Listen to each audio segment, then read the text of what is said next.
time to reveal your mystery chart. This was a tough one. The stock touching its highest level since going public all the way back in 1955. It is Dover Corporation, DOV, the Illinois-based industrial conglomerate, a 65-year high today before pulling back to finish the session in the red. Believe it or not, guys, 15 analysts cover the stock. Only 5 have buys on it. There's 10 holds or neutrals on Dover Corporation. And by the way, BK got it with the capital Dover. Well, I just went through all the states from top to bottom. You told me it was the East Coast, so I went from Maine and New Hampshire. None of those made any sense. And all of a sudden, capital of Vermont is what? Montpelier. Oh, from a mystery chart to no one. UVM, man. That's where he went to school. Oh, you That's where he went to school. I didn't know that. You were only half as good at trading stocks as guessing pat him on the back. So much. Yeah. What's the capital of West Mexico?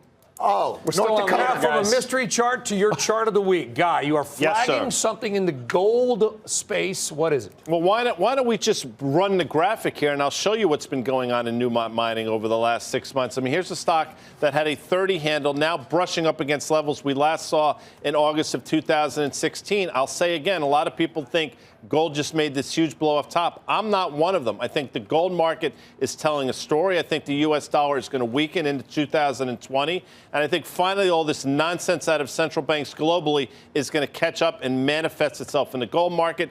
Newmont Mining gets you done, sir. I think that's interesting. Also, if you look at what's going on in mining companies in general, a lack of investment into CapEx and OpEx means you've actually seen stabilization. And this has been a 5-year process in these core commodities, including lead, zinc, and copper, which they also produce. I agree with you, Guy. And if you do trade this area, you trade the miners. You don't buy the actual metal because the miners will outperform basically 2.5 to 1, whatever the underlying metal does, because they can control production and capacity. So if you're willing to be a gold bug, and there's plenty of gold bugs out there, buy the miners, don't buy the gold. So I'm going to tie it all together. I think if you buy the miners, you buy the junior miners because of what Tim said. Wow. They haven't invested a lot. So what do? You go out and buy a mine. The junior miners are likely the buyout candidate. Because the dollar index is exactly the same place it was 4 years ago. Yeah, it goes nowhere.